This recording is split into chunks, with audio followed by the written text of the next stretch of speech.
Oke, halo, selamat sore semuanya. Selamat sore buat teman-teman yang sudah hadir pada sore hari ini.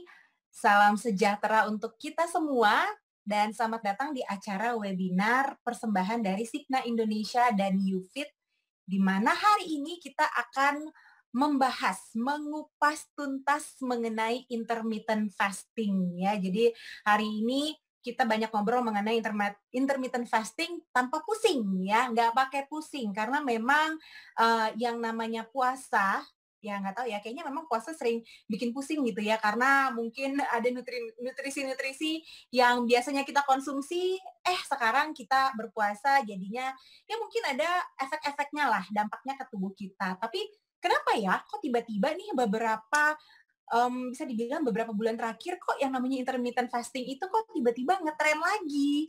Ya mungkin ya, yang namanya orang Indonesia sih sebenarnya kalau berpuasa itu udah nggak asing ya, karena memang mayoritas masyarakat kita di Indonesia itu memang menjalankan ibadah puasa, paling nggak sekali, sebulan ketika sekali setahun ya di bulan puasa ya, dengan alasan ibadah. Tapi tiba-tiba belakangan ini, eee ya masuk 8 bulan, ya 8, 9 bulan kita ada di kondisi wabah atau pandemi Covid yang secara global, tiba-tiba di Indonesia ngehits lagi nih yang namanya intermittent fasting atau puasa intermittent. Jujur ya, kalau misalnya saya lihat di media sosial, dan ada beberapa memang, influencer ya kita sebutnya, beberapa orang yang saya follow tuh banyak ngomongin intermittent fasting nih belakangan ini.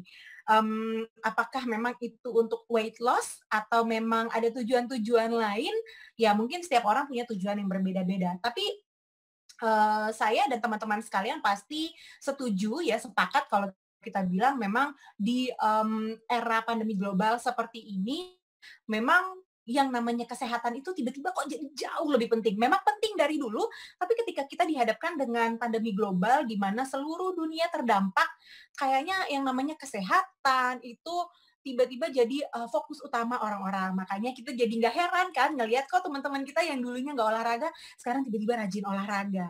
Terus, yang dulunya makannya berantakan, tiba-tiba sekarang udah cobain yang namanya berbagai macam diet. Ada diet, intermittent fasting lah, keto lah, mayo lah, dan lain-lain gitu.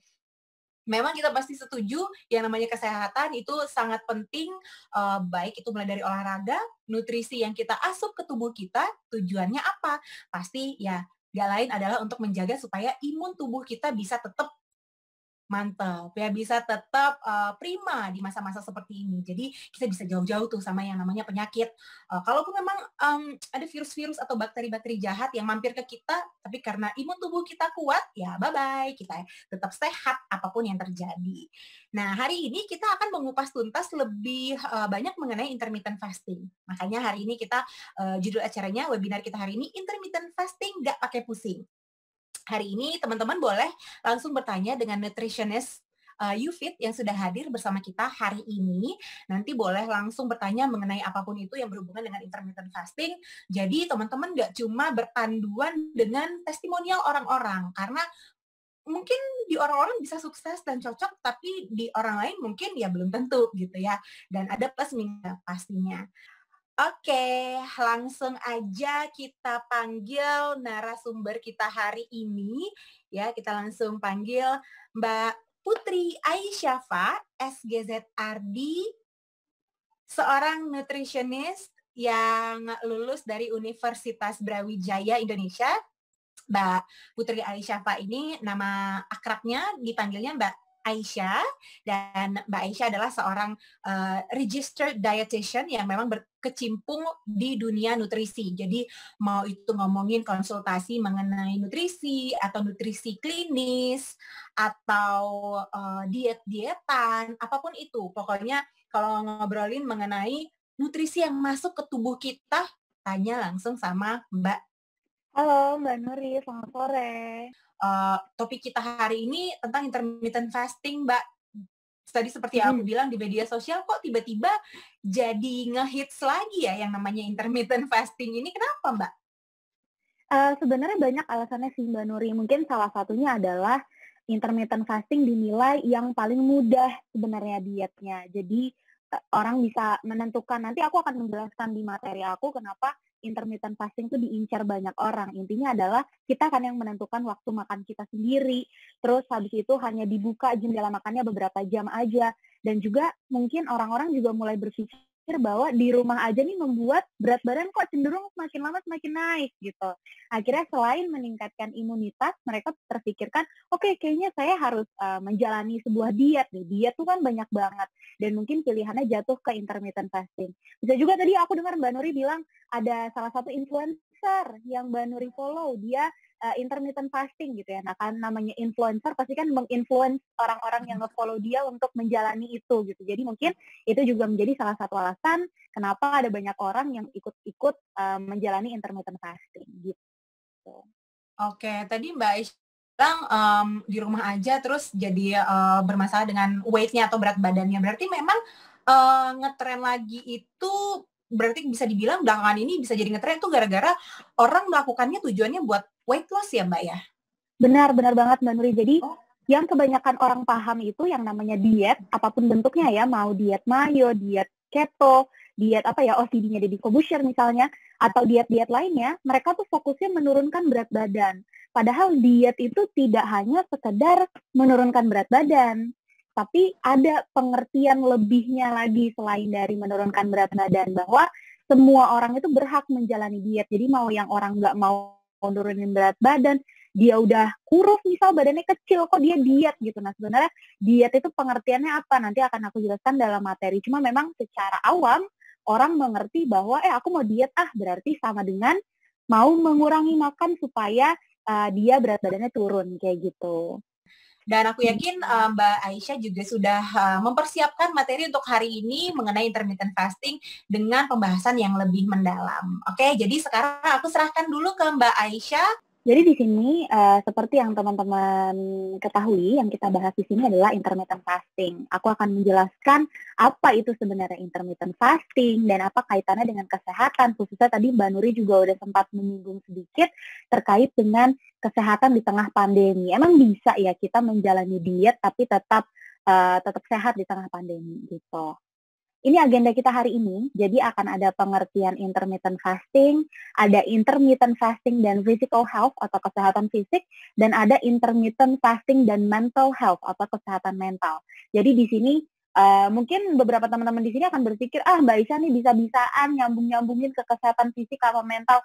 Enggak, sebenarnya memang ada hubungannya antara diet yang kita jalani setiap hari dengan kesehatan fisik dan kesehatan mental. Kita masuk ke agenda yang pertama dulu. Nah, ini dia, intermittent fasting. Sebenarnya apa sih yang dimaksud dengan intermittent fasting? Intermittent fasting kalau misalnya dari ambil satu kata belakangnya fasting berarti berpuasa. Itu berarti ya menahan lapar dan haus gitu ya pada jam tertentu. Tapi kalau misalnya Muslim, mungkin pada saat lagi Ramadan itu memang terbiasa berpuasa, ada waktunya, ada waktu sahur, kemudian puasa sehari penuh, kemudian berbuka puasa dan makan malam. Sama halnya dengan intermittent fasting, bedanya adalah dia ada jendela makannya. Yang menentukan siapa? Yang menentukan adalah kita yang menjalani dietnya. Cuma memang harusnya dikonsultasikan ke tenaga ahli atau ke ahli gizi masing-masing. Jadi misalnya konsultasi ke saya, mau tanya, Kak Aisyah kalau misalnya aku mau intermittent fasting, baiknya buka jendela makan berapa lama sih? Nah di situ ada analisis yang harus aku dalami dulu untuk mengetahui masing-masing orang berapa lama dia baiknya untuk makan dan berapa lama baiknya untuk puasa. Jadi intermittent fasting adalah metode diet yang dilakukan dengan cara berpuasa makan dalam beberapa waktu. Waktu jendela makan yang dibuka itu biasanya 4 jam, 6 jam, atau 8 jam. Tapi bedanya intermittent fasting dengan puasa Ramadan adalah ketika tidak makan atau ketika jendela makannya tertutup, itu masih diperbolehkan minum. Tapi minumnya itu bukan minum yang berasa, apalagi yang berat ya, manis atau soda gitu, enggak. Tapi minumnya adalah air mineral yang dianjurkan. Kemudian, tetap mengonsumsi makanan yang bergizi dan tidak sembarangan. Nah, kenapa aku meng-highlight hal ini? Karena kebanyakan orang berpikir seperti ini. Tadi aku udah puasa seharian, berarti sekarang nggak apa-apa dong kalau misalnya mau makan gorengan, mau makan yang manis-manis, kan tadi udah puasa, besok ngulang lagi puasa lagi, pasti kan nanti kalorinya terbuang. Enggak. Ketika jendela makan dibuka, bukan berarti semua jenis bahan makanan itu kita masukkan ke dalam tubuh.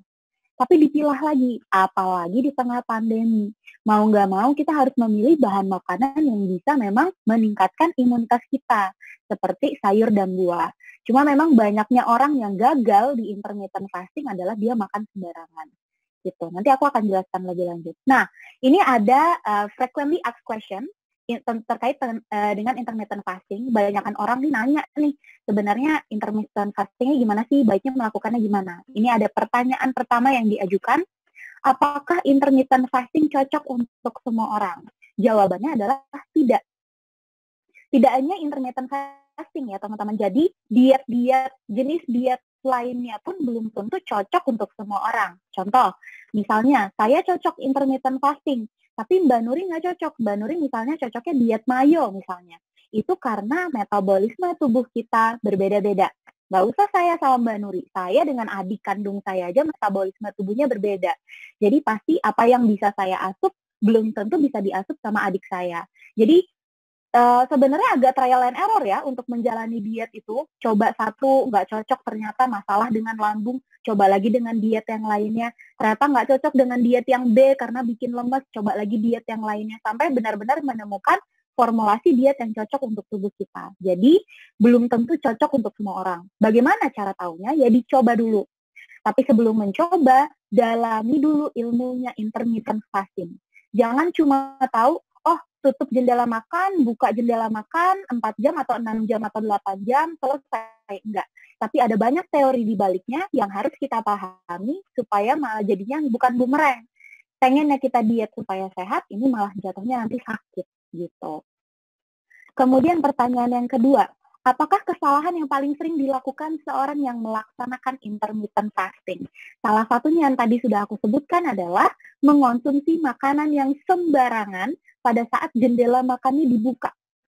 Jadi dia merasa kayak, wah aman-aman, tadi puasa, besok puasa lagi. Jadi ini 4 jam, pokoknya gue papakin habis, gue harus makan semuanya. Dia makan ciki, dia makan snack, dia makan gorengan, jeroan, daging merah. Padahal tidak seperti itu. Ketika jendela makan dibuka, disitulah posisi perut kita kosong. Nah, menurut penelitian saat perut kosong baiknya diisi dulu dengan buah-buahan karena penyerapan zat gizinya lebih baik. Jadi dibuka dengan buah-buahan. Tetap makan utama Kak, tetap harus makan nasi itu wajib. Makan lauk itu wajib, protein hewani nabati itu wajib. Kemudian makan sayur itu apalagi wajib karena masing-masing bahan makanan itu punya peran yang beda-beda. Karbohidrat ngasih energi ke tubuh kita, protein bisa bentuk sel imun di dalam tubuh kita, sayur dan buah bisa jadi tamengnya sel imun yang sudah terbentuk gitu. Jadi masing-masing bahan makanan itu punya peran sendiri-sendiri. Apalagi yang WFH. WFH tuh saya sadari loh, kalau WFH tuh kerjaan kita makin banyak, benar nggak ya? Benar ya? Benar-benar. Benar ya Mbak Nuri ya. Jadi ketika kerja tuh kerjaan jadi lebih banyak. Kenapa? Bebannya jadi lebih tinggi gitu ya. Nah, ketika beban kerjaan kita lebih tinggi, otak butuh kalori lebih banyak untuk berpikir, untuk bekerja. Nah, makanya kita tetap butuh karbohidrat sebagai energi, protein juga, apalagi sayur dan buah. Jadi jangan makan sembarangan. Ada juga orang yang udah merasa aman karena berpuasa, dia nggak mau olahraga. Jadi konsep diet pada dasarnya itu memang diet artinya adalah pengaturan pola makan. Jadi diet bukan berarti, aduh gue gemuk nih, yaudah gue diet deh buat nurunin berat badan. Enggak. Tapi diet itu harus dilakukan sama semua orang. Yang badannya kecil misalnya, gizinya di bawah nilai gizi normal misalnya ya, kurus istilahnya. Atau yang badannya sudah ideal. Apalagi yang badannya overweight atau obesitas. Semua itu harus diet untuk menuju ke arah yang ideal. Untuk apa Mbak Isa yang udah ideal dia tetap diet ya supaya menjaga dia tetap ada di titik ideal itu gitu. Jadi pada dasarnya semua orang itu harus diet. Semua orang itu harus mengatur pola makan. Tapi sehat atau diet itu nggak cukup hanya dengan pengaturan makan aja. Aktivitas fisiknya juga. Percaya sama aku, percuma udah eat clean, makan sayur buah banyak, konsumsi karbohidrat protein oke, tapi nggak olahraga. Percuma. Juga sebaliknya, olahraganya kenceng, Misalnya nih pagi jogging, siang zumba, malam angkat beban gitu ya. Wah, itu kayaknya udah luar biasa banget itu komposisi olahraganya. Tapi makannya nggak dijaga, percuma. Percaya sama aku. Jadi harus balance. Nah, jangan merasa karena udah puasa jadi kalorinya terbuang gitu. Enggak. Tetap energi yang masuk harus dikeluarkan. Caranya dengan olahraga, beraktivitas fisik yang sesuai gitu. Pertanyaan selanjutnya, untuk menurunkan berat badan, apakah intermittent fasting saja cukup? Ini udah dirapel sama pertanyaan sebelumnya. Jawabannya tidak. Ingat ya, diet itu tidak berfokus untuk menurunkan berat badan. Itu yang pertama. Tapi untuk membuat tubuh kita menjadi lebih ideal. Yang kedua, kalau memang ingin menurunkan berat badan atau mengidealkan tubuh kita, fokusnya nggak hanya di makanan, tapi ada olahraga, istirahat yang cukup, manajemen stres, dan juga pengaturan gaya hidup. Makannya udah oke, olahraga udah oke misalnya. Tidurnya begadang, malamnya sukanya nonton Netflix sama main TikTok. Ya nggak bakal terserap zat gizi sehari kemarin. Percuma, jadi harus istirahat yang cukup. Manajemen stresnya kurang. WFH udah tahu kerjaan banyak, bukannya cari hobi kek, atau ya udah relax dulu dari kerjaan, malah dia paksain lah di depan laptop, pokoknya kerjaan ini harus selesai. Ketika stres, tubuh kita akan berdampak juga ke gizi. Beda-beda. Ada orang yang stres dia makannya jadi banyak. Ada orang yang stres dia nggak makan sama sekali. Kalau makannya banyak isinya sayur buah doang nggak masalah. Kalau makannya banyak isinya coklat sama permen itu jadi masalah. Jadi harus diperhatikan manajemen stres. Dan terakhir gaya hidup seperti merokok dan minum alkohol. Dan yang terakhir, bagaimana cara memulai intermittent fasting? Niat. Caranya adalah niat dulu nih, niat. Kalau udah niat, oke. Kalau orang Islam bilangnya nawaitu ya. Nawaitu nih, atau saya udah niat mau menjalani intermittent fasting. Jalani. Dalami materinya, dalami si diet ini. Kemudian jalani. Jangan setengah-setengah. Biasanya nanti orang kayak seminggu nih, udah seminggu nih pokoknya intermittent fastingnya berjalan lancar sesuai dengan webinarnya Signa sama Yufit nih, katanya Mbak Isa kayak gini intermittent fasting. Minggu depan capek dia. Nanti dia, udahlah. Nggak usah lah, kemarin udah, minggu lalu udah nggak usah. Capek-capek, cheating deh, nggak apa-apa lah cheating deh, nanti gitu. Akhirnya memberikan pembenaran ke diri sendiri. Nanti udah cheating sekali, enak ya makan ayam ricis, ternyata ya udah tiap hari makan ayam ricis gitu kan. Nggak bisa, jadi harus niat dulu. Oke. Nah, sebelum mungkin kita lanjut ke materi selanjutnya, mungkin aku mau membuka dulu apakah ada yang mau disampaikan atau ditanyakan, monggo silakan. Oke, mungkin langsung kita cicil aja kali ya Mbak Aisyah, karena udah ada beberapa pertanyaan yang masuk nih. Oh, oke, boleh. Iya, langsung aja deh. Ini ada pertanyaan pertama dari Jane Abigail. Nanya kan tadi kata Mbak Aisyah kan cocok-cocokan gitu. Nah, kalau untuk orang-orang yang punya daya tahan tubuh lemah atau misalnya kayak darah rendah, gitu boleh nggak Mbak untuk mencoba intermittent fasting? Oke, boleh jawabannya Kak Jane Abigail. Boleh banget. Cuma nanti jatuhnya di pemilihan bahan makanannya yang seperti apa. Karena intermittent fasting kan membuka jendela makan misalnya dalam 24 jam. Berarti misalnya untuk orang yang darah rendah atau cepat lelah, itu mungkin pembukaan jendela makannya adalah 8 jam. Dalam 8 jam itu fokuskan ke makanan yang memang kaya zat besi dan kaya vitamin C untuk supaya tubuhnya tidak drop, tidak lemas, kayak gitu. Nah, makanan yang tinggi zat besi itu apa aja? Biasanya orang lebih relate ke daging merah. Daging merah, wah itu menaikin lemak yang ada. Tapi sayuran berdaun hijau seperti bayam, kangkung, itu ternyata memiliki kandungan zat besi yang tinggi juga. Jadi bisa dialihkan ke sayur dan buah, mungkin sesekali mau makan daging merah juga nggak apa-apa. Intinya adalah utamakan dari pemilihan bahan makanannya Mbak Nuri gitu. Jadi pasti kalau bahan makanannya udah oke, nanti menjalani intermittent fastingnya juga dengan senang hati. Oke, berarti ya harus mengenal diri sendiri dulu ya Mbak. Dan bagus juga tadi Mbak Jane, berarti dia udah paling nggak satu langkah di depan karena dia udah tahu, oh punya daya tahan tubuh yang nggak terlalu baik dan darah rendah, jadi dia udah kenal ya harus mencari nutrisi-nutrisi yang cocok dengan tubuhnya dia yang memang darah rendah. Itu pertanyaan pertama. Mungkin pertanyaan kedua boleh langsung aja nih. Kita ke pertanyaannya dari Mei Go. Mego nanya, jadi ternyata Mego Fresh ini punya mah kronis, jadi tapi kepengen coba intermittent fasting buat weight loss, boleh nggak ya?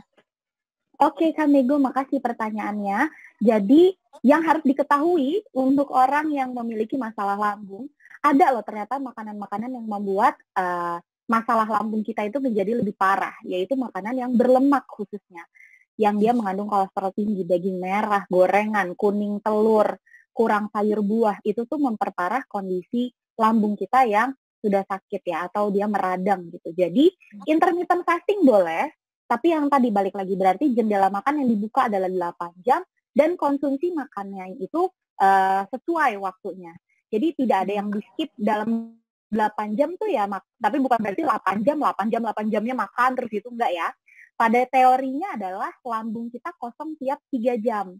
Jadi kalau misalnya aku makan jam 7 pagi buat sarapan, tunggu 3 jam, jam 10 pagi aku nyemil, tunggu 3 jam, jam 1 siang aku makan siang, tunggu 3 jam aku jam 4 sore nyemil lagi, tunggu 3 jam, jam 7 malam aku makan malam. Harusnya seperti itu.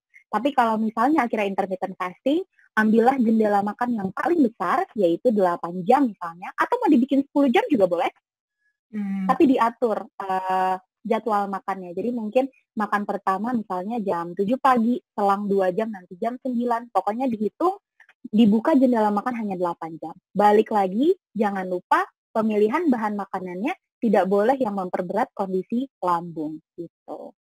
Oke, satu pertanyaan terakhir Mbak sebelum kita masuk ke topik yang kedua, dari Irianto Gunawan yang nanyain kan tadi kata Mbak Aisyah kalau 8 jam ya 8 jam, 6 jam ya 6 jam gitu. Tapi boleh nggak sih pindah-pindah jam puasanya? Jadi misalnya kalau hari ini dia puasanya sampai makannya sampai jam 4, besok sampai jam 6, besok sampai jam 8 gitu. Jadi ganti-ganti gitu boleh nggak sih Mbak?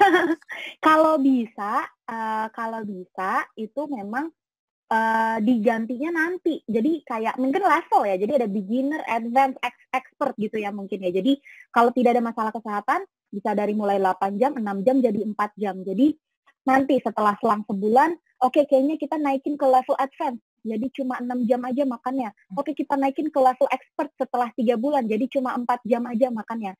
Nanti sewaktu-waktu jika ternyata ada masalah, kayak yang tadi aku bilang di awal, ternyata kita trial and error nih, 4 jam aku nggak sanggup, turunin lagi deh ke 6 jam. Nah kalau mau konsisten 6 jam terus ya nggak apa-apa, tapi bukan berarti hari ini 8 jam, besok 6 jam, besok 8 jam lagi, itu mah mood makan kita aja, nggak gitu. Intermittent fasting itu tidak hanya sekedar kita tutup makan, terus buka makanan, enggak. Tapi intermittent fasting itu juga mengajari kita untuk mengatur waktu makan kita gitu.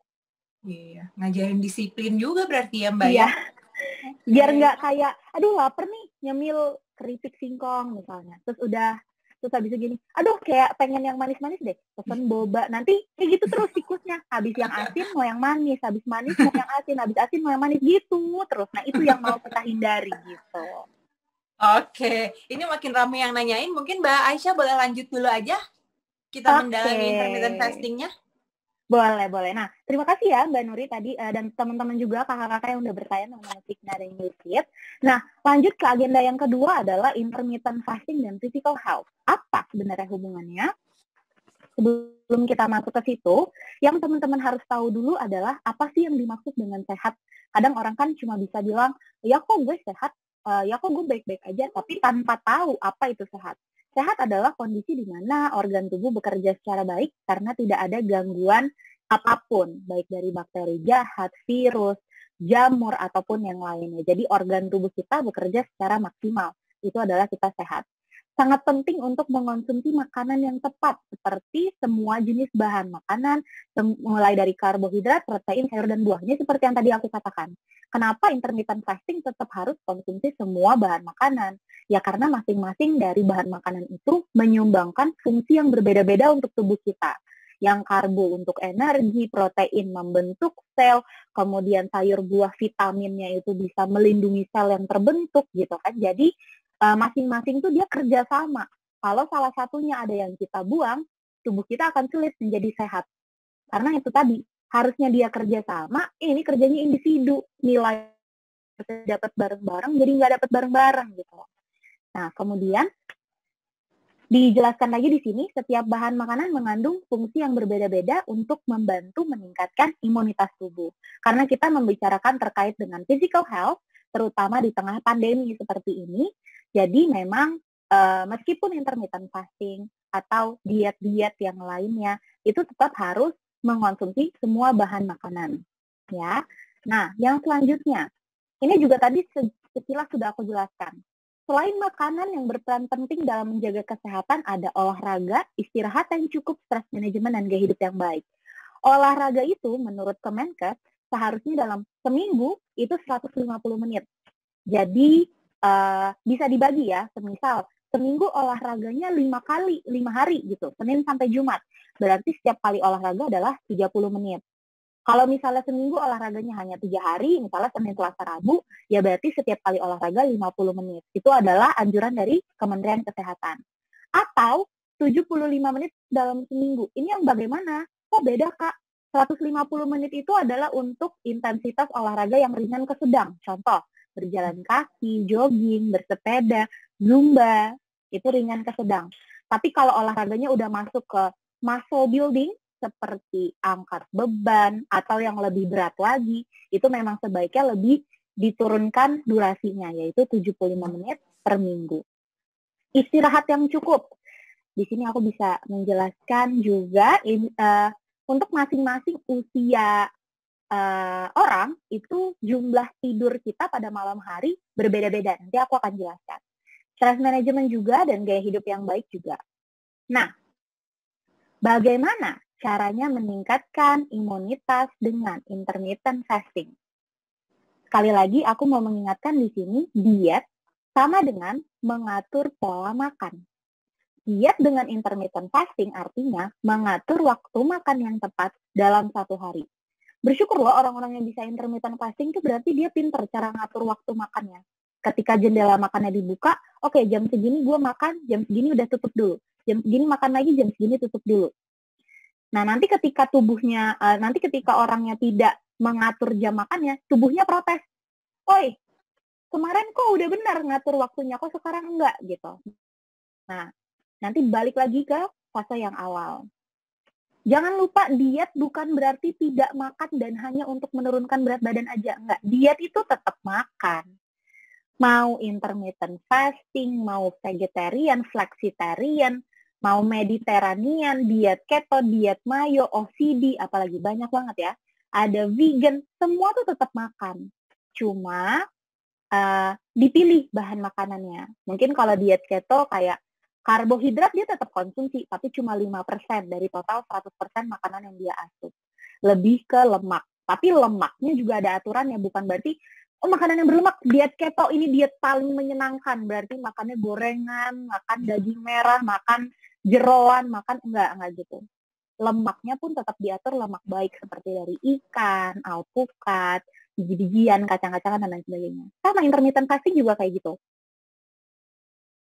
Bukan berarti karena udah nggak makan gitu ya, cuma minum air putih aja, merasa aman ketika jendela makan dibuka, makanya yang kayak tadi aku bilang, yang modelannya keripik dari mana, terus namanya mie, terus habis itu apa, mie emangnya nggak boleh? Kak, boleh, tapi nggak untuk setiap hari dikonsumsinya. Kemudian, konsumsi serat sebanyak 5 porsi sehari. Nah loh, 5 porsi itu sebanyak apa? Jadi, 5 porsi itu misal kita 3 kali makan utama dan 2 kali selingan. Ini contoh ya. 3 kali makan utama ini, makan nasi dan lauk harus plus sayur. Kalau tiap kali makan ada sayurnya berarti udah 3 kali porsi serat nih. Nah, pada saat cemilan, misalnya cemilan yang pertama makan pisang, cemilan yang kedua makan apel. Totalnya udah 5 kali porsi serat ini. Sama intermittent fasting juga kayak gitu. Tinggal tergantung, membuka jendela makan 8 jam, bisa nggak nih gue makan 5 porsi serat gitu. Kalau membuka jendela makan 4 jam, bisa nggak 5 porsi serat? Mungkin bisa dengan perbanyak buah-buahan. Kalau misalnya makanan utamanya mau sedikit aja. Konsumsi air mineral 2 liter per hari atau 8 gelas. Apalagi intermittent fasting. Yang pada saat kita lagi tidak makan dianjurkan untuk minum air putih. Percaya nggak kalau misalnya orang itu nggak akan meninggal dia nggak makan, tapi orang akan meninggal kalau dia nggak minum. Ya, orang tuh pasti akan meninggal, lebih cepat meninggal dehidrasi daripada dia kelaparan. Nah, Jadi makanya enaknya intermittent fasting adalah ya udah deh nggak apa-apa. Nih dikasih waktu untuk nggak makan tapi silakan minum air putih. Ya minumlah air putih yang banyak gitu. Dan tetap konsumsi berbagai jenis bahan makanan setiap harinya seperti yang tadi sudah dijelaskan. Selanjutnya terkait dengan olahraga. Olahraga yang tepat itu yang tadi aku kasih tahu, dilakukan setiap hari dengan frekuensi 5 kali per minggu dan durasi 30 menit per olahraga. Kecuali atlet ya, mungkin kalau atlet tadi jatuhnya ke yang 75 menit per minggu. Kemudian yang kedua, melakukan olahraga yang sesuai dengan kemampuan diri masing-masing. Nggak hanya diet aja nih yang trial and error. Nggak hanya diet aja yang kita harus berkaca pada diri sendiri dan orang lain. Tapi olahraga pun begitu. Mungkin Mbak Nuri akan cocok Zumba sejam gitu ya dalam sehari. Mungkin aku nggak bisa. Ternyata aku cuma bisa jogging ringan aja 30 menit sehari. Ya udah lakukan. Yang penting apa? Konsisten. Jangan nanti kayak diet tadi itu yang seminggu udah intermittent fasting, minggu depan nggak mau lagi. Ngerasa kayak, udahlah minggu lalu udah. Ntar olahraga gitu juga. Hari ini olahraga, besok olahraga, lusa kayak, ya elah.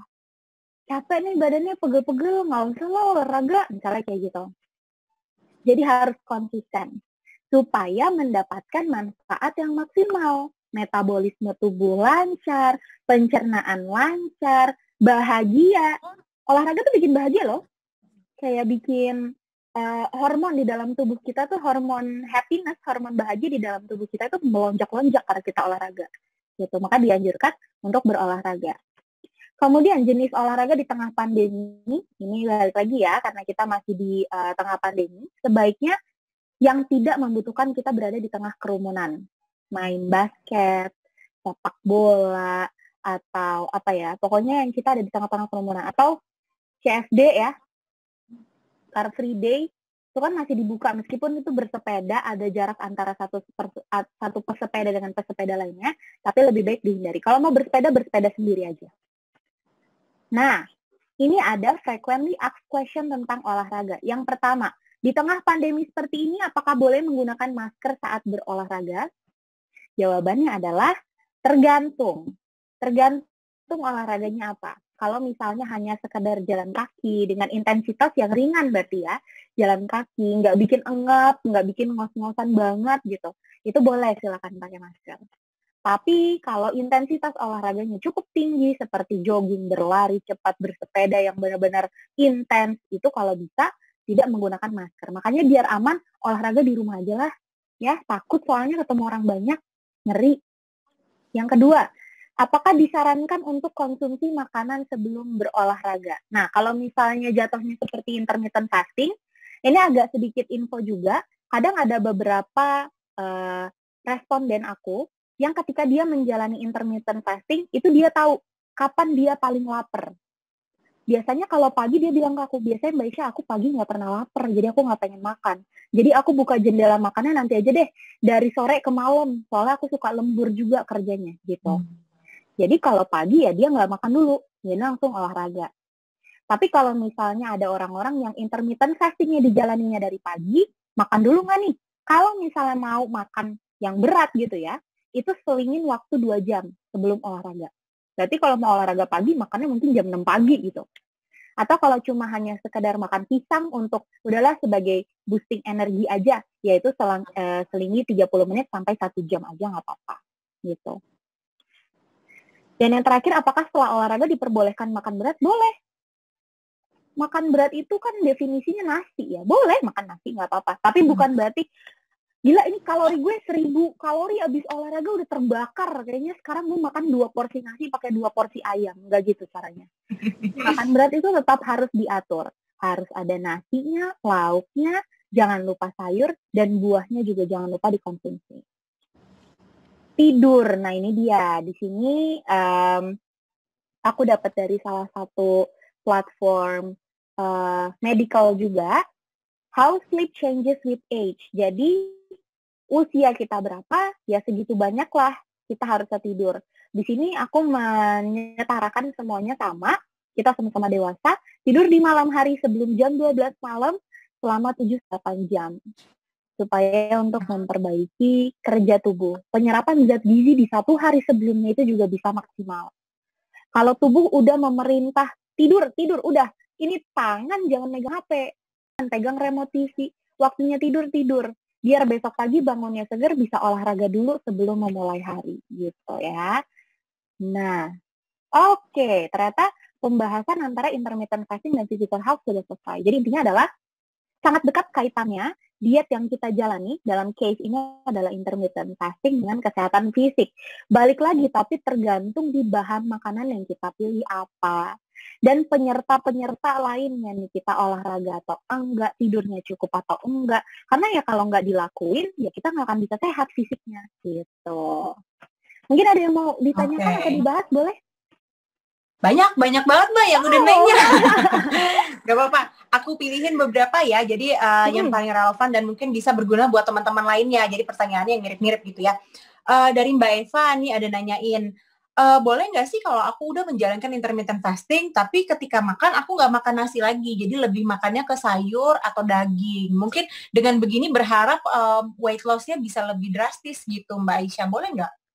Oke, Mbak Eva, terima kasih pertanyaannya. Jadi memang sebaiknya orang itu mengonsumsi tetap ada karbohidratnya. Kalau nggak mau makan nasi, ada kok jenis karbohidrat lain yang mungkin kalorinya lebih rendah daripada nasi, tapi seratnya tinggi.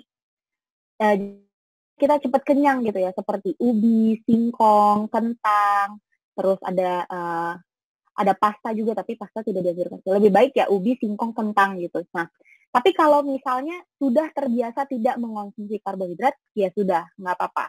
Konsumsi protein saja, seperti yang hewani atau yang nabati, dan sayur dan buah. Hanya saja jika merasa lemas, mudah mengantuk, mudah lelah, silahkan kembali ke konsumsi karbohidrat. Nggak harus nasi. Boleh yang tadi aku sebutkan, ubi, singkong, sama kentang. Karena itu dia seratnya banyak banget, bikin kita cepat kenyang, dan lancar BAB setiap hari biasanya gitu. Oke, sip. Jadi jangan sampai demi kurus sampai lemes gitu ya Mbak ya. Iya benar. Diet itu harus menyenangkan Mbak Nuri. Jadi jangan sampai menyiksa. Akhirnya kita nggak mau menjalani diet itu lagi. Ingat ya, aku pengen jelaskan sini bahwa diet itu kita sehat. Bukan hanya turun berat badan aja. Turun berat badan itu atau naik berat badan agar ideal itu adalah bonus. Tujuan akhirnya adalah kita sehat dulu nih. Karena ketika ada masalah dengan gizi atau makanan kita berantakan hari ini, masalahnya itu akan muncul 3 tahun lagi, 5 tahun lagi. Tahu-tahu udah stadium 4 gagal ginjal, tahu-tahu udah sakit jantung, tahu-tahu udah divonis stroke sama dokter, misalnya kayak gitu ya. Nah, itu yang bahaya. Itu karena kita mengakumulasi kesalahan asupan makan kita dari sekarang. Nggak kayak aku kehujanan hari ini, besok aku flu, nggak semudah itu. Jadi yang namanya diet itu harus menyenangkan supaya hasil akhirnya di masa tua kita tetap sehat gitu. Setuju banget. Jadi nggak cuma short term aja, tapi long termnya harus diperhatiin ya kesehatannya Mbak. Yes. Oke, terus ini sebenarnya ada banyak pertanyaan di chat nanyanya gini. Salah satunya ada yang nanya, aku udah nyoba tapi kayak turun sedikit naik lagi. Terus ada juga yang nanya, kok kayaknya nyobanya gini tapi nggak cocok gitu. Tadi seperti kata Mbak Aisyah bilang, yang namanya diet itu harus cocok-cocokan, bahkan harus trial and error gitu. Nah, mungkin gini aja deh untuk menjawab pertanyaan teman-teman semua yang bertanya soal cocok nggak cocoknya mereka. Mungkin gini aja Mbak, gimana kita bisa melihat si intermittent fasting ini cocok buat kita, dan kira-kira berapa lama dulu nih? Misalnya seminggu kah kita coba, atau 2 minggu, atau mungkin kayak 2 hari aja kita lihat, kita coba ternyata nggak cocok gitu? Berapa lama? Oke, makasih Mbak Nuri. Jadi untuk menjadikan itu sebuah kebiasaan, kita membutuhkan waktu 21 hari. Jadi seenggaknya minimal itu 1 bulan kita harus menjalani satu diet untuk melihat kita cocok atau enggak. Dan 1 bulan itu juga merupakan, kalau misalnya patokannya menurunkan berat badan ya, 1 bulan itu merupakan waktu yang tepat untuk kita mengukur lagi berat badan kita. Jadi kalau diet kita sehat, dalam 1 bulan itu kita bisa turun maksimal 2 kilogram. Jadi kalau misalnya yang kita lakukan benar, kalau misalnya tidak menyiksa kita gitu ya. Jadi cocok itu tidak hanya aduh ternyata sakit lambung nih kalau misalnya diet ini, aduh ternyata pusing diet ini, enggak. Tapi kalau misalnya itu menyiksa kita, berarti kita juga nggak cocok sama diet itu. Kalau misalnya ternyata nggak cocok minum air putih doang, nggak makan rasanya kayak pahit atau asem gitu ya, itu berarti kita juga nggak cocok sama diet itu. Carilah diet yang lain. Dan kalau misalnya ada perubahan dalam waktu 1 bulan, berarti kita udah cocok sama diet itu. Dan kenapa ada yang yoyo berat badannya atau naik terus turun lagi terus naik lagi, itu karena mungkin kurang konsisten. Pemilihan bahan makanannya juga kurang konsisten. Menyediakan waktu untuk diri ini bisa cheating istilahnya. Jadi itu yang harus diperhatikan juga gitu. Oke. Jadi 21 hari kita coba, tapi kalau misalnya ada kayak seperti tadi Mbak bilang lemes, nggak cocok, dan itu langsung aja cut aja, berarti nggak bisa gitu ya Mbak ya? Iya, betul. Oke. Oke, selanjutnya pertanyaannya mungkin sebelum lanjut ke sesi selanjutnya ya Mbak, ini ada Ya. yang nanya mengenai, dari Mbak Vivi nih, Mbak Vivi nanya, kalau yang lain kan banyak kan buat weight loss, nah kalau buat seseorang yang susah naik berat badannya nih, justru kepengen berat badannya naik nih, boleh nggak nyobain IF, intermittent fasting? Jadi mungkin untuk menyeimbangkan seluruh nutrisi yang pada akhirnya bisa weight gain kali, mungkin bisa nggak Mbak? Boleh Mbak Evi ya namanya? Mbak Evi Mbak atau siapa? Vivi. Oh Mbak Vivi, sorry, aku kejauhan mikirnya. Mbak Vivi, boleh banget Mbak Vivi, boleh. Jadi nanti mungkin waktu membuka jendela makannya jadi lebih besar ya, mungkin 8-10 jam. Tapi balik lagi bukan berarti bebas mengonsumsi makanan apapun. Kalau orang yang ingin mengidakan dengan menurunkan berat badannya, itu mungkin tujuannya intermittent fasting adalah supaya dia nggak makan, terus pada saat dibuka jendela makan, dia bisa lebih mengatur hidupnya gitu. Nah kalau misalnya untuk Mbak Vivi yang mau meningkatkan berat badan, intermittent fasting dijadikan sebagai ajang pengaturan jam makan. Karena kalau misalnya jam makan kita berantakan, tidak hanya orang-orang susah turun berat badan, tapi untuk yang mau meningkatkan berat badan juga sulit gitu. Jadi anggaplah intermittent fasting ini sebagai platform untuk Mbak Titi mengatur jam makan. Yang kedua, berarti pemilihan bahan makanannya itu harus padat energi. Kalau misalnya buah, contohnya pisang, alpukat. Kalau misalnya dalam satu piring makan itu semua tuh harus lengkap. Ada nasi, protein hewani, ada protein nabati juga, dan ada sayurnya juga. Jangan lupa olahraga yang sesuai. Mungkin hindari olahraga kardio dulu kali ya, yang terlalu berat. Jadi olahraganya itu yang bisa membantu untuk meningkatkan berat badan juga, berarti pembentukan massa otot. Tapi bukan berarti harus weightlifting, enggak. Banyak kok olahraga di YouTube yang untuk wanita khususnya bisa membantu membentuk massa otot dan tidak terlalu besar menurunkan berat badan gitu. Oke, jadi boleh banget Mbak Vivi. Jadi jangan takut cobain intermittent fasting, nanti malah makin kurus gue, kata Mbak Vivi. Nah, oke, mungkin boleh langsung masuk ke sesi selanjutnya aja. Nanti buat teman-teman yang masih mau tanya, boleh langsung ke chat aja. Nanti aku akan bacain satu-satu. Silakan Mbak Aisyah, lanjut. Iya, terima kasih Mbak Nuri. Nah, agenda terakhir hari ini nih teman-teman. Kita ada intermittent fasting dan mental health. Mungkin ini yang paling dicari kali ya, makanya pada ikut webinar ini gitu ya. Kayak apa hubungannya? Nah, tahu dulu nih kita, mentally healthy itu apa sih?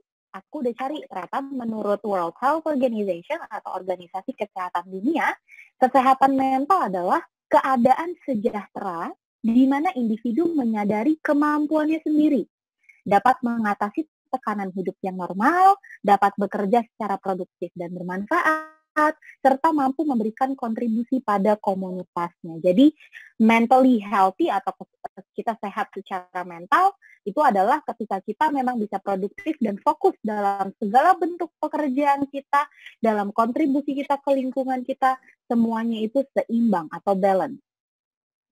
Nah, untuk orang-orang yang sering deniable ya terkait dengan dirinya, seperti kayak enggak kok gue masih gue happy, enggak kok gue positif orangnya, pokoknya positif vibe gitu ya, kan anak zaman sekarang ngomongnya kayak gitu ya. Ternyata sehat secara mental itu adalah orang yang dia membiarkan dirinya untuk merasa sedih, merasa marah, dia happy. Jadi nggak yang pas sedih, aduh sedih nih, aduh nangis nih, nangis gue. Terus tapi kayak Nggak happy, nggak boleh nangis, nggak. Pokoknya happy aja terus gitu nggak boleh ternyata. Ternyata itu malah jadi gangguan mental. Harusnya ketika apa yang kita rasakan kita ekspresikan. Makanya kadang anak bayi kalau lagi nangis ibunya gini, diam jangan nangis, itu nggak boleh. Jadi kalau dia nangis, nangis aja biarin. Gitu, katanya gitu kata WHO ya. Nah, meskipun demikian, kesehatan mental itu sering dikonseptualisasikan sebagai pengaruh positif murni, ditandai dengan perasaan bahagia dan rasa penguasaan atas lingkungan. Jadi, orang-orang yang katanya sehat secara mental itu dia selalu positif, selalu bahagia. Ternyata enggak juga. Kadang ada orang yang senyum terus menutupi kesedihannya ya. Jadi jangan sampai kita stres di rumah karena WFH kerjaannya makin banyak, atau ada yang udah WFO tapi stres karena nih kok angka COVID, angka kasus malah makin naik, itu kan juga bisa bikin stres ya. Let it out, keluarin aja. Apapun yang kita rasain, apapun yang kita pikirin, keluarin aja. Jadi jangan sampai disimpan sendiri dan jangan sampai pura-pura bahagia. Selanjutnya, hubungan intermittent fasting dengan kesehatan mental. Tadi yang pertama, intermittent fasting itu adalah mengatur jam makan kita. Dengan intermittent fasting kita tuh bisa lebih mengatur kapan kita makan, makan ketika kita lapar, berhenti sebelum kenyang, kemudian kapan juga kita hanya minum air putih aja gitu ya. Padahal otak mungkin memerintahkan untuk jam segini masih puasa nih harusnya, tapi otak memerintahkan untuk udah makan aja, nggak apa-apa makan, karena terbiasa. Dengan intermittent fasting, kita bisa lebih mengatur 3J. Ini adalah prinsipnya orang diabetes sebenarnya 3J itu. Pengaturan jumlah makanan atau porsinya, jenis bahan makanannya, dan jam atau waktu makannya. Sebenarnya ternyata pengaturan 3J ini dapat memaksimalkan kerja otak. Jadi otak kita nggak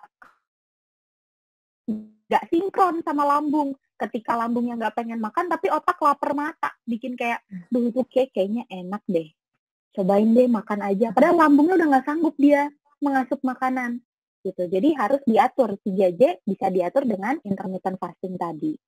Kemudian yang kedua, konsumsi bahan makanan yang dapat meningkatkan mood, tapi juga bergizi.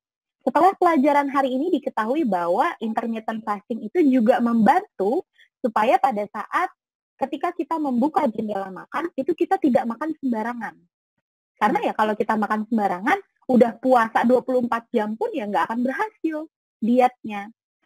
Nah, di sini balik lagi ke mental health juga hal yang sama. Ketika kita lagi down, lagi sedih, lagi stres, memang ada beberapa bahan makanan yang bisa meningkatkan mood kita.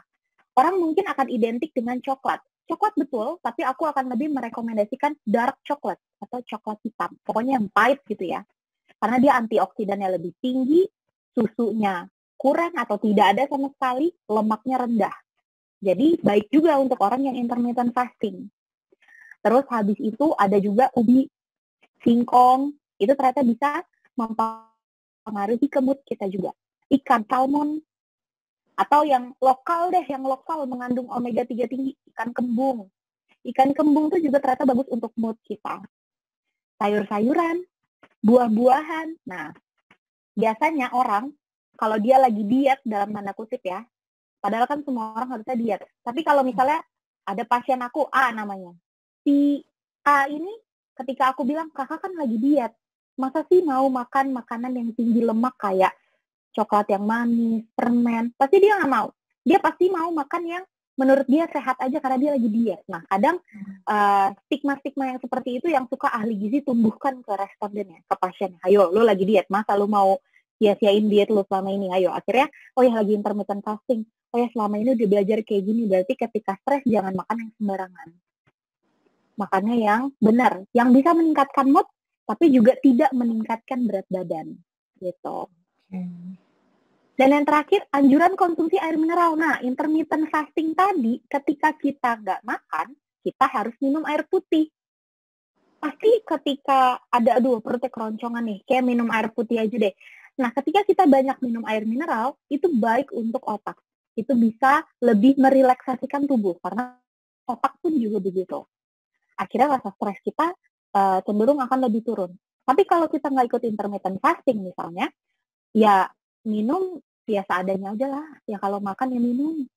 Kalau nggak mah enggak gitu ya. Tapi orang yang intermittent fasting karena dia lapar sebelum jendela makannya dibuka, mau nggak mau dia harus minum air putih. Nah, itu bisa membantu untuk menurunkan stresnya dia.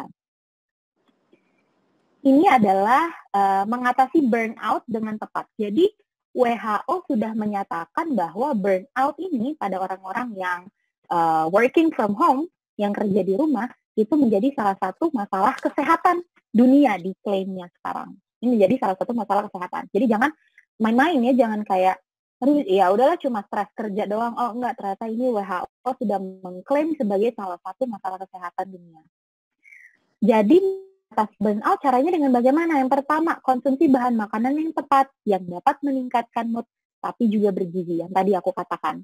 Tadi ada dark coklat kalau mau yang coklat-coklatan. Ada teh, bisa jadi teh herbal yang kayak chamomile, green tea gitu ya. Ada jahe itu juga bagus untuk relaksasi. Kemudian buah-buahan, jeruk, jambu, ya apalagi yang tinggi vitamin C. Nah, terus habis itu ada sayuran yang berdaun hijau apalagi. Kak, kalau misalnya ada orang yang asam urat, nggak boleh makan sayuran berdaun hijau, aku makan apa, Kak? Ya sayuran yang lain lah. Masih ada sayur warnanya oranye, merah gitu ya. Terus habis itu juga ikan yang mengandung omega 3, salmon, tuna, ikan kembung omega 3 bagus untuk menurunkan rasa stres kita. Yang kedua bagaimana? Stay connected dengan teman dan keluarga. Jangan malu-malu hubungi teman untuk video call yuk. Kayak bosen nih, udah lama kita nggak ngobrol gitu. Jadi pokoknya cari platform di mana kita bisa melampiaskan rasa amarah, mungkin rasa kangen kita dengan teman atau dengan keluarga gitu. Kemudian yang ketiga, memanage screen time, terlebih ketika meeting. Jadi yang seperti ini nih, yang ketika lagi Zoom kayak gini, jadi misalnya nih Zoom 25 menit, misalnya Zoom 1 jam gitu ya. Selama kurang lebih setiap 25 menit, coba deh berdiri, terus stretching kayak gini gitu kan, stretching, terus habis itu misalnya nggak ngeliatin aku terus begini, ngeliatin aku terus enggak, tapi matanya dialihkan jauh ke tembok 20 detik, terus itu matanya balik lagi ke sini gitu. Jadi kayak biar nggak stres ya, jatuhnya biar nggak stres gitu. Nah, ini screen time ini berkaitan juga dengan gejala Zoom fatigue. Ini juga lagi happening nih sekarang, Zoom fatigue. Jadi kondisi kelelahan akibat dari platform meeting, salah satunya adalah Zoom. Jadi ya yang tadi aku katakan, berarti harus mengalihkan pandangan dari layar. Nggak hanya pada saat meeting, tapi pada saat bekerja di depan laptop gini terus. Yaitu alihkan pandangan, coba stretching, ini kepalanya diputer-puter, terus habis itu tangannya diangkat, terus habis itu ya ngapain kayak mungkin istirahat bentar, main HP sebentar, terus udah taruh lagi gitu, terus fokus lagi, minum air putih. Minum air putih bisa meningkatkan fokus kita. Ini yang tadi ya, lakukan stretching dan senam wajah di sela-sela bekerja, dan melakukan hal-hal positif yang disukai atau hobi. Tadi Mbak Nuri juga udah sempat bilang, mungkin akhirnya selama karantina ini banyak banget orang yang baking, cooking, mungkin malah jualan gitu ya. Kalau misalnya happy, melaksanakan ya laksanakan lah. Tapi jangan dimakan sendirian. Bagi-bagilah sama aku lah. Mbak Nuri lah, bagi-bagilah kita ya. Nah, terus jangan lupa intermittent fasting-nya. Jangan udah masak, diicip-icip habis. Ingat, ini belum jam makan. Taruh dulu, gitu. Nanti habis itu makan lagi, gitu. Kemudian selanjutnya, nah, pertanyaan yang paling umum. Emangnya kalau misalnya kita sedih, bisa mempengaruhi kesehatan fisik? Emangnya kalau misalnya kita flu, bisa mempengaruhi kesehatan mental? Oh, bisa. Dua-duanya sangat berkaitan, dua-duanya sejalan. Kalau kita lagi flu, karena kayak, ya elah mampet, meler mulu ini hidung, ya elah pusing banget sih kepala, ya elah ini kerjaan belum selesai, pasti. Kalau kesehatan mental kita terganggu, pasti kita fisiknya sakit. Contoh, paling gampang deh, sakit hati. Pasti bikin meriang, kayak, nggak niat makan, aduh nggak pengen kemana-mana, aduh pengen selimutan aja gitu. Itu kan kesehatan mental kan terganggu gitu, atau stres karena bekerja gitu ya. Ayo gila nih stres banget, banyak banget, akhirnya nggak tidur, nggak makan, nggak apa, udah aja sakit gitu ntar fisiknya. Di sini aku akan menjelaskan prosesnya. Gaya hidup yang tidak baik Jadi di sini aku ambilnya dia begadang ceritanya ya. Gaya hidup yang tidak baik itu ternyata bisa menurunkan kerja hormon dan organ tubuh. Tapi tadi gaya hidup yang nggak baik ada banyak. Ada yang makannya sembarangan atau berantakan, nggak sesuai proses prinsip 3J tadi, nggak olahraga, tidurnya nggak cukup atau insomnia atau begadang. Habis itu manajemen stresnya tidak baik, terus juga yang kayak merokok dan minum alkohol juga. Nah itu, ini tapi yang aku ambil dia begadang ya, karena aku nggak nemu gambar yang lainnya. Begadang contohnya. Ini bisa mengakibatkan penurunan kerja hormon dan organ tubuh. Akhirnya dia tidak produktif dalam bekerja. Nah, nanti akan terjadi perubahan proses dan perilaku pada sistem saraf pusat. Yang di sini aku ambil contohnya adalah otak. Otak merupakan sistem saraf pusat. Nanti udahlah dia cranky, bad mood terus. Pokoknya amburadul semua, kacau, moodnya jelek, berantakan. Udah pusing juga ya, termasuk salah satunya itu manifestasi klinisnya, pusing, mungkin tekanan darahnya juga naik. Nah, itu mental sama fisiknya udah terganggu. Akhirnya ada penurunan sistem kekebalan tubuh.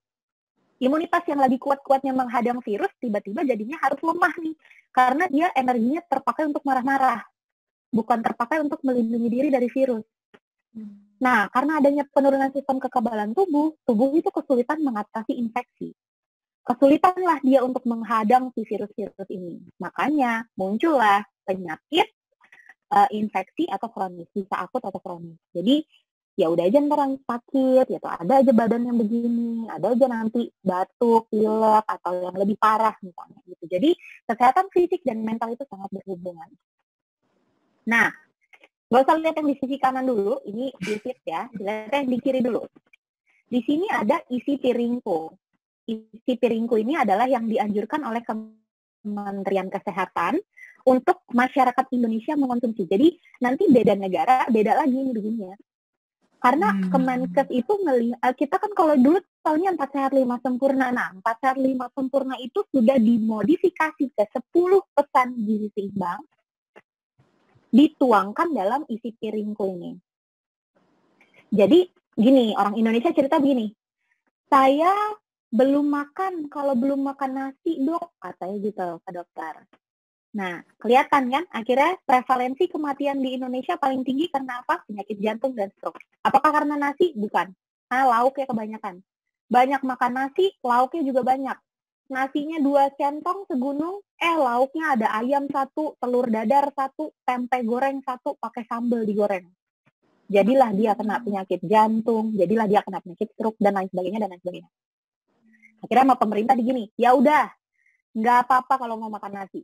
Tapi jumlah sayur yang kalian ambil harus sama banyak dengan jumlah nasi yang kalian ambil. Kak, aku nggak makan nasi, aku makannya ubi. Ya udah, jumlah sayur yang diambil harus sama banyak dengan jumlah ubi yang diambil.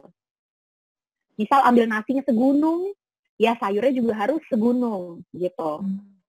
Kalau misalnya sayurnya lebih banyak dari karbohidrat, ya nggak apa-apa, lebih bagus. Tapi proteinnya hanya boleh sepertiganya aja. Segini dong nih. Ini karena aku nggak nemu, karena harusnya hewani nabati ya teman-teman, tapi karena aku nggak nemu gambar tahu tempe, jadi aku cuma masukin hewani aja. Ya, jadi intinya ini harusnya ada hewani dan nabati. Dan jangan lupa konsumsi buahnya. Nah, kenapa di sini ada seonggok YouFit di sini? Jadi, ini hanyalah gambaran konsumsi suplemen. Dianjurkan ya, aku baca sih beberapa jurnal, dianjurkannya memang kita untuk mengkonsumsi suplemen. Kenapa? Karena makanan kita tuh nggak kayak orang bule. Orang bule ada daun selada, dipetik sama dia langsung dia makan. Kita dimasak dulu. Karena proses pemasakan tadi menurunkan kadar zat gizi di dalam bahan makanan. Jadi yang tadinya tuh daun, misalnya daun selada, kita nggak makan selada banget. Tapi daun bayam gitu ya. Bayam yang tadinya vitamin B-nya 100%. Karena kita rebus dulu, belum lagi diapain dulu, dioncang-oncang dulu. Nanti yang tadi 100% jadinya cuma 50%, 75%.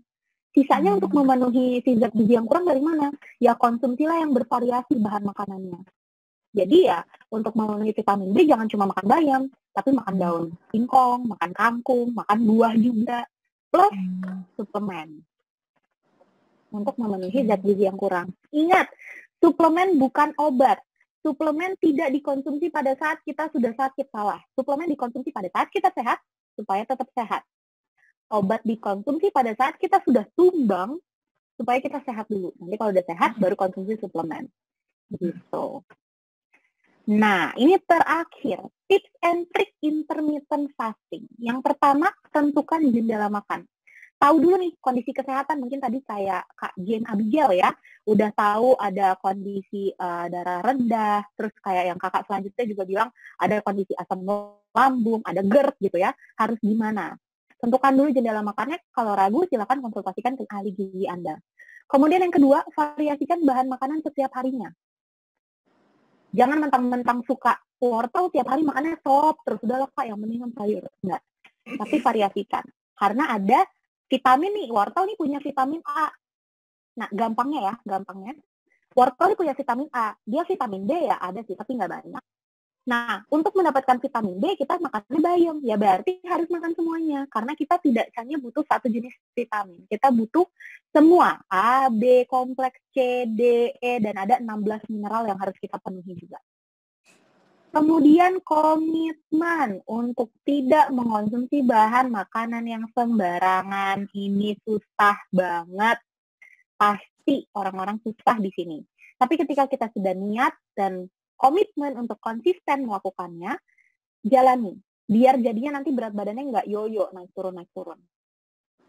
Kemudian, maksimalkan asupan air mineral.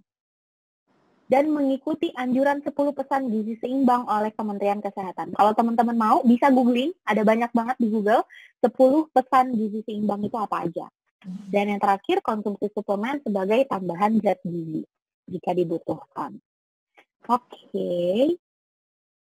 Nanya, dan beberapa orang nih ada yang nanya nih, gimana dengan cheat day ketika intermittent fasting? Boleh nggak? Dan strateginya seperti apa? Oke, cheating day. Kadang orang emang kalau mau mulai diet pasti nanyanya, Kak, aku mau cheat day gitu ya. Belum mulai udah nanya cheat day. Iya, belum mulai udah nanya cheating day ya. Emang ini PR ahli gizi ya. Oke, jawabannya adalah, Kak, reward yourself. Kalau misalnya merasa sudah ada hasilnya, cheating lah silahkan. Tapi sediakan hanya dalam sebulan itu 1 kali cheating day. Jadi kalau misalnya baru mencoba si intermittent fasting ini, baru mencoba, belum ada sebulan udah mau cheating, jangan dulu. Jadi anggaplah cheating day ini sebagai reward deh. Bulan lalu full loh intermittent fasting, terus merasa kayak mungkin berat badannya tidak signifikan turun gitu ya, tapi merasa lebih ringan, merasa lebih aktif, merasa lebih produktif. Itu kan juga salah satu efek dari kita menjalani diet yang tepat gitu. Nah, merasa kayak udah seperti itu, oke, bulan kedua mau hari Sabtu pas weekend cheating. Tapi balik lagi, cheatingnya juga kira-kira. Tetap menjalani si intermittent fasting itu, bukan berarti jam makannya jadi bebas, enggak. Jam makannya tetap minum air putih ketika puasa. Nah, ketika dibuka jendela makannya, oke, pengen makan apa ya? Pengen makan steak deh di Abuba gitu misalnya. Pesenlah 1 steaknya Abuba. Udah, tapi habis itu udah cukup. Jangan lupa konsumsi sayur dan buah gitu. Jadi batasi konsumsi bahan makanan yang selama intermittent fasting aku berkomitmen nggak makan daging merah gitu. Nah, pas cheating pengen makan daging merah, ya makanlah. Tapi jangan sampai tidak makan buah dan sayur. Itu tetap wajib dikonsumsi gitu. Oke, sip. Itu tadi tentang cheat day ya. Mudah-mudahan yang nanyain cheat day udah pada paham. Jadi itu jadi reward ya Mbak kalau misalnya udah merasa udah cocok gitu. Jangan kayak 1 hari cheat day, 1 hari cheat day. Ya kapan kurusnya? Terus ada dari Mbak Resinta, Dewi, dan Mbak Rini ini agak-agak mirip nih. Buat ibu-ibu yang habis melahirkan dan ibu-ibu menyusui, boleh nggak nih intermittent fasting? Kan biasanya begitu melahirkan, badan kan pengen balik lah paling nggak turun berat badannya gitu. Boleh nggak Mbak? Setelah lahiran itu, menyusui itu sebenarnya menurunkan berat badan loh. Katanya ya, saya nggak punya anak, jadi saya nggak tahu. Katanya gitu. Jadi di beberapa jurnal juga gitu. Jadi ketika ibu fokus menyusui, karena gini, ibu-ibu tuh sebenarnya krusial ya Mbak Nuri. Jadi kayak kalau misalnya pada saat hamil, misalnya aku nggak hamil, apalagi aku menyusui, enggak ya. Jadi kebutuhan gizi aku adalah 100%. Nah, untuk ibu hamil kebutuhan gizinya adalah 300% dari aku. pada saat menyusui kebutuhan gizinya adalah 500% dari aku. Jadi malah nambah gitu. Kalau misalnya udah mau fokus ke intermittent fasting mungkin boleh, tapi bukan berarti mengurangi makanan yang diasup ya, karena bayinya butuh makanan itu, zat gizi itu gitu. Jadi kalau mau intermittent fasting dengan tujuan mengatur jam makan nggak apa-apa.